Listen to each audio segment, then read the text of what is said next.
Inclusive Growth Partnership for Sustainable Tourism.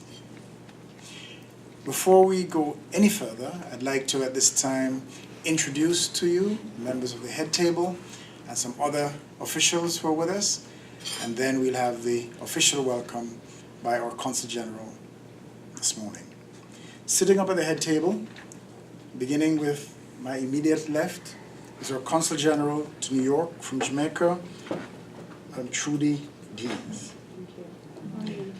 Sitting next to our Consul General is our Honorable Minister of Tourism from Jamaica, Honorable Edmund Bartlett. Good morning, Bartlett.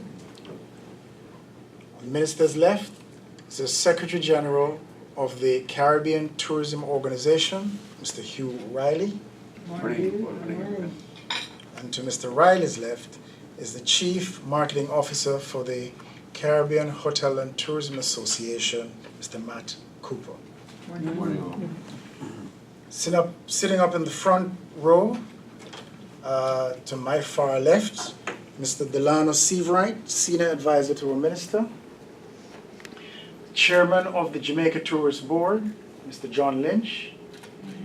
And our partner in crime here in New York, Gail Money, Senior Partner at Finn Partners. And of course, next to Gail, Marcia McLaughlin, Deputy Director of Tourism Marketing. So, at this time, I'd like to invite Consul General Deans to welcome you to her house.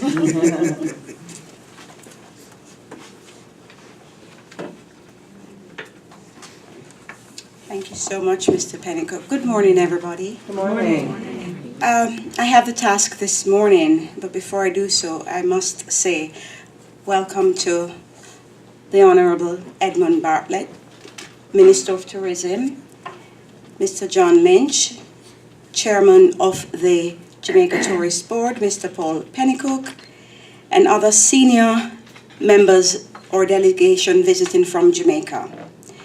Good morning. I must also say hello to Gail and her team. And I'm so happy to welcome you here this morning to the consulate. For the Jamaicans here, my tagline is, welcome to your home away from home. Minister, I just want to welcome you. It's the first time seeing you in New York since I assumed duties last October. And I want you to know, rest assured that for the hosting of the UNWTO in November, rest assured that you have the full support and participation of the consulate. We are responsible for 33 states, including Bermuda and Puerto Rico. So whatever it is that you need to be done, we will be happy to partner with you for a successful UNWTO conference in Jamaica in November. Welcome again, everybody. You're not here to listen to me, but to the minister and the other persons from Jamaica. Welcome, have a good time, and please do not be a stranger. Thank you.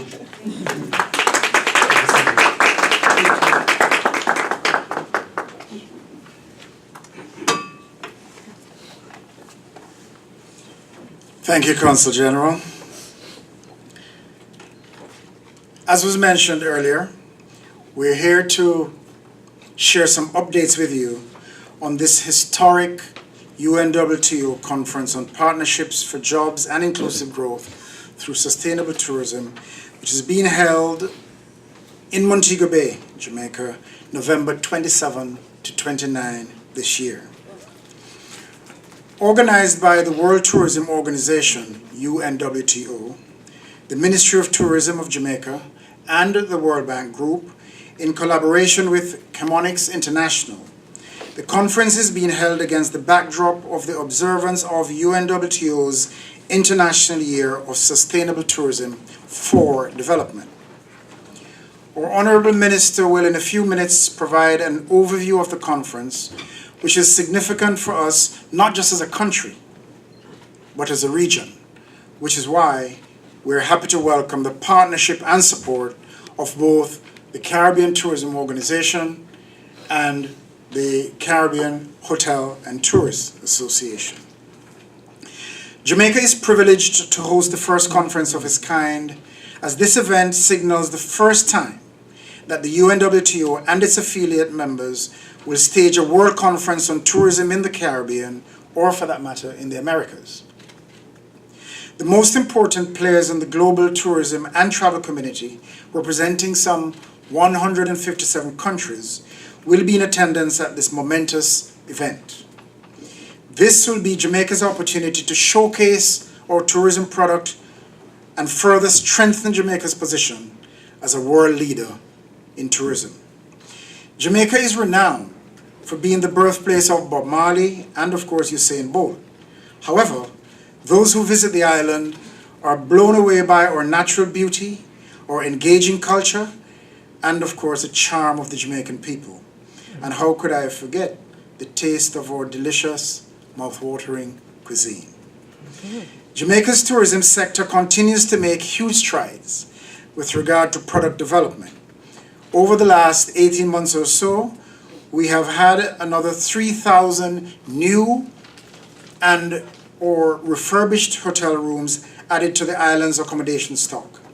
And we expect to add another 1,100 rooms or so this year. These developments not only make Jamaica an even more attractive and exciting destination to our visitors, but puts us in a unique position to be able to host such a conference as this. As a destination, Jamaica is very accessible given our airlift arrangements. Another good reason why we can host this conference. We have every single carrier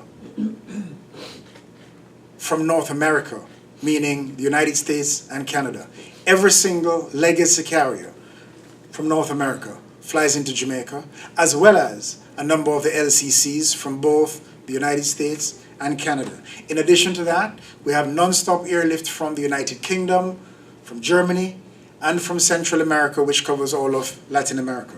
So there are arrangements that can get everyone into Jamaica for this conference. As a matter of fact, one of the things that Minister May mentioned is that we already have an airline from Africa, Ethiopian Airlines, that has signed up for the conference. So we can get you to Jamaica from sort of anywhere for this conference.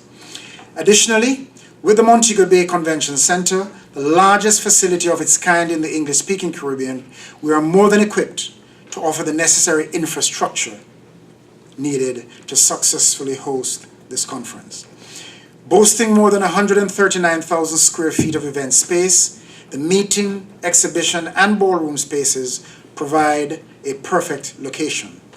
The center, the Montego Bay Convention Center that is, prides itself on world-class dishes representing the gastronomical richness of the food that represents the ethnic variety that make up the Jamaican people.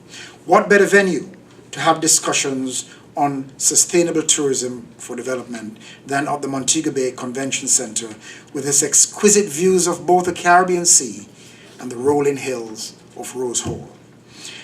I've said enough about Jamaica, but while the event is being held in Jamaica, the importance of this conference is crucial for the entire region, which is heavily reliant on tourism. I'm sure you know that the Caribbean is easily the most reliant region of the world on tourism. To this end, we're very pleased to welcome the support of two of our major regional tourism partners, the Caribbean Tourism Organization, represented by Director General Hugh Riley, and the Caribbean Hotel and Tourist Association, represented by Chief Marketing Officer Matt Cooper. It is my pleasure at this time to invite Mr. Hugh Riley to now say a few words.